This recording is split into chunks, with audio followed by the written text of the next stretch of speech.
धन्यवाद संजय जी। आदरणीय प्रेम शुक्ला जी, भारतीय जनता पार्टी के राष्ट्रीय मुख्यालय में आयोजित इस प्रेस वार्ता में आप सब पत्रकार मित्रों का मैं यहां उपस्थित आने के लिए हार्दिक अभिनंदन करता हूं, आभार ज्ञापित करता हूं। मित्रों, एक लगभग 1.5 सदी के संघर्ष के बाद, जिसमें लाखों लोगों ने अपना प्राणों का उत्सर्ग किया होगा या योगदान किया होगा, ऐसी एक लंबी लड़ाई के बाद में 15 अगस्त 1947 को देश ने स्वाधीनता प्राप्त की। अनेक लोगों के मन में, जिन्होंने इस देश की आजादी की उस लंबी लड़ाई में योगदान किया, निश्चित ही एक कॉमन फैक्टर, एक भाव उनके मन में था, जिसने तमाम विपरीत परिस्थितियों और यातनाओं के होते हुए भी, तमाम तरह की चुनौतियों के होते हुए भी उस भाव को बनाए रखा, उस संकल्प को बनाए रखा और निरंतर वर्षों तक एक के बाद एक पीढ़ी को इस लंबी लड़ाई को लड़ने की प्रेरणा प्रदान की, ऊर्जा प्रदान की। लेकिन कालांतर में जिस तरह से देश में सरकारें बनी और विशेष रूप से 2004 से लेकर 14 के बीच में जिस तरह के हालात देश में बने थे, एक कालरात्रि के रूप में जिस तरह से वो कालखंड इस देश में आया, नित्य प्रतिदिन घोटाले, एक के बाद एक घोटाले का आंकड़ा एक से दूसरे घोटाले से प्रतिस्पर्धा करता हुआ दिखाई देता था। भारत जिस तरह से हर एक मोर्चे पर विफल होता हुआ प्रतीत हो रहा था, कूटनीतिक मोर्चा, सामरिक मोर्चा, आर्थिक परिदृश्य, सभी जगह पर भारत की छवि एक कमजोर देश ऐसा बन रही थी। ऐसे समय में देश की जनता का विश्वास जो लोकतांत्रिक व्यवस्था पर था, जिस लोकतांत्रिक व्यवस्था को हमने एक लंबे संघर्ष और बहुत बड़े बलिदान के बाद में अंगीकार किया था, वो विश्वास धीरे धीरे समाप्त हो रहा था, कम हो रहा था। लोगों को ये लगने लगा था कि बाढ़ ही अब खेत को खा रही। ऐसी परिस्थिति में देश ने एक अभूतपूर्व निर्णय किया और पहली बार एक नया इतिहास का सृजन करते हुए देश में गैर कांग्रेसी पार्टी को पूरे बहुमत के साथ और 30 साल तक कोएलिशन गवर्नमेंट, साझा सरकारों की व्यवस्था के उलट एक पार्टी को पूरे बहुमत की सरकार बनाने का आशीर्वाद दिया। देश की सरकार बनते ही माननीय नरेंद्र मोदी जी ने जो मंतव्य देश के सामने स्पष्ट किया था कि हमारी सरकार सामान्य मानवी के जीवन में परिवर्तन लाने के लक्ष्य को लेकर के उनको सशक्तिकरण करते हुए उनके जीवन में परिवर्तन ला करके देश को आगे बढ़ाने के लिए काम करेंगे। और दूसरा कि हमारी हर एक नीति जो है वो भारत प्रथम, भारत के हितों को केंद्र में रखते हुए इस तरह से निर्मित की जाएगी। और आज 9 साल बाद में अगर मैं पीछे घूम करके देखूं और मुझे एक प्रश्न आप सब लोग करें कि नरेंद्र मोदी जी की सरकार की उपलब्धि को एक पंक्ति में बताइए, तो मैं ये कहूंगा कि व्यवस्थाओं में जो विश्वास समाप्त हो गया था, उस विश्वास को या जो विश्वास समाप्त हो रहा था,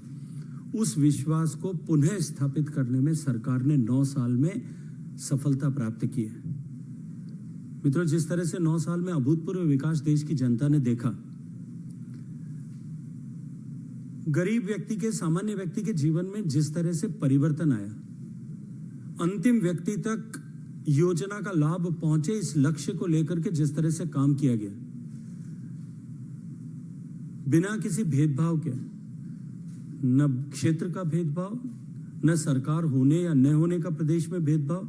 न राजनीतिक दृष्टिकोण से किसी तरह का भेदभाव, न वोटों की गणित के आधार पर, न जाति के आधार पर, न मजहब के आधार पर, न क्षेत्र के आधार पर। अब तो देश के प्रत्येक व्यक्ति को जो पात्रता रखता है उस तक उस विषय का लाभ पहुंचे, इस लक्ष्य के साथ जिस तरह की योजनाएं प्रारंभ की गई, उनका परिणाम देश और दुनिया आज स्वीकार कर रही। 9 साल के प्रमुख आधार सेवा, सुशासन, गरीब कल्याण, नवाचार और दृढ़ इच्छा शक्ति के साथ में भ्रष्टाचार, आतंकवाद और भारत विरोधी ताकतों के प्रति जीरो टॉलरेंस की नीति, इस समग्र दृष्टिकोण से जिस तरह से सरकार ने काम किया, जिसे सबका साथ, सबका विकास, सबका विश्वास, सबका प्रयास, ये संज्ञा माननीय प्रधानमंत्री जी ने दी, आज उसका परिणाम हम सबको दिखाई दे रहा है। देश विकास की नई ऊंचाइयों को छू रहा है और इसके चलते हुए भारत में जिस तरह से आर्थिक दृष्टि से प्रगति की, भारत की विदेश नीति को जिस तरह से माननीय प्रधानमंत्री जी के नेतृत्व में पुनः संयोजित किया गया, उसका परिणाम यह हुआ कि आज दुनिया के किसी भी प्लेटफॉर्म पर, B it G7, G9, G11, Commonwealth का प्लेटफॉर्म हो, यूनाइटेड नेशंस का प्लेटफॉर्म हो, किसी भी प्लेटफॉर्म पर भारत के हितों की अनदेखी किया जाना या भारत को अनसुना किया जाना, ऐसी कल्पना भी नहीं की जा सकती। आज परिस्थितियां जिस तरह से बदली हैं और भारत की शक्ति जिस तरह से पूरे विश्व भर ने एक बार फिर रिंगोरेट हुई है, पुनः पहचानी जाने लगी है, उसके चलते हुए अनसुना किया जाना या अनदेखी किया जाना तो दूर, इसके उलट भारत पर्यावरण से लेकर के अन्य सभी विषयों पर पूरी दुनिया का नेतृत्व करता हुआ ऐसा दिखाई दे रहा है। 9 सालों में इस सर्वांगीण सर्वस्पर्शीय विकास की लक्ष्य को लेकर के जिस तरह से देश की सरकार ने काम किया और देश का कोई भी भूभाग और कोना पीछे न छूट जाए, इस लक्ष्य को लेकर के काम किया, उसका अनुभव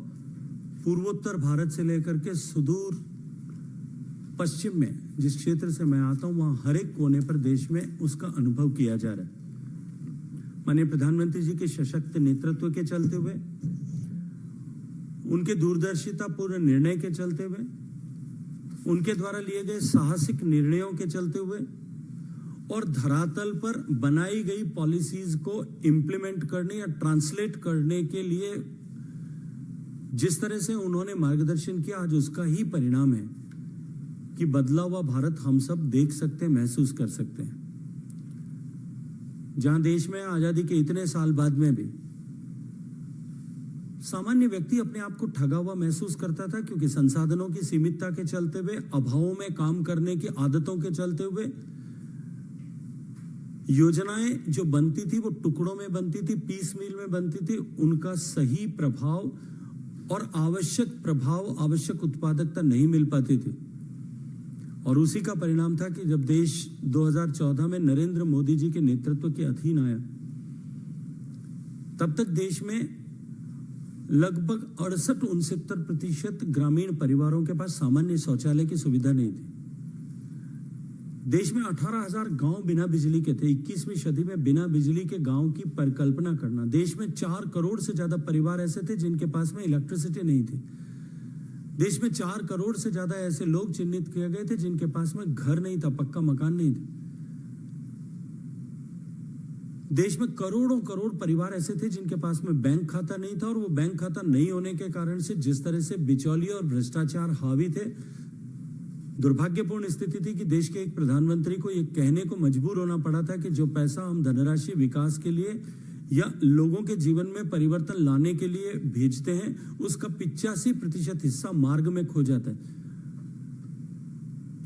सामान्य व्यक्ति के सशक्तिकरण को लेकर के जो योजनाएं चलाई जाती थी, उनका आकार इतना छोटा होता था कि समाज पर उसका व्यापक प्रभाव कहीं दिखाई भी नहीं पड़ता था। माननीय प्रधानमंत्री जी ने जिस तरह से इन व्यवस्थाओं को बदला, आज उसका प्रभाव पूरे देश के सामान्य व्यक्ति के जीवन में दृष्टिगोचर होता है। देश के करोड़ों परिवारों के माताओं बहनों के पास में गैस का चूल्हा न होने के कारण से उनके जीवन में जिस तरह का संकट था, उसको दूर करने से लेकर के 2019 में देश के प्रत्येक परिवार तक पीने का स्वच्छ शुद्ध जल पहुंचाएंगे। और जब माननीय प्रधानमंत्री जी ने यह कहा था, उस समय तक देश के केवल 16% लगभग घरों तक ही पीने का पानी, शुद्ध पानी नल के माध्यम से पहुंचाने की व्यवस्था मात्र थी। देश की 84% घरों की माताओं बहनों को अपने घर में से निकल करके अपने सिर पर मटका रख करके पानी लाने के लिए अभिशप्त थी। उस परिस्थिति को परिवर्तन करने का काम जिस तरह से माननीय प्रधानमंत्री जी ने किया, और उस जिस संकल्प के साथ में इस दिशा में जिस तरह से काम प्रारंभ हुआ, आज उसका परिणाम है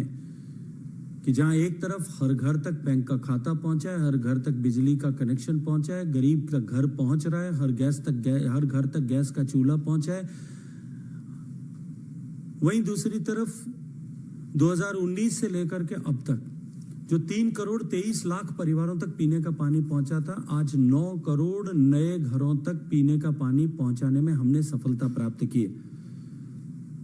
इन सब के साथ साथ में माननीय प्रधानमंत्री जी के नेतृत्व में जिस तरह से देश की सरकार ने आर्थिक प्रबंधन किया, और जैसा मैंने अपनी टिप्पणी के प्रारंभ में कहा कि भारत की अर्थव्यवस्था की ताकत और बढ़ती हुई अर्थव्यवस्था ने भारत के प्रति सम्मान पूरी दुनिया का बढ़ाने और भारत के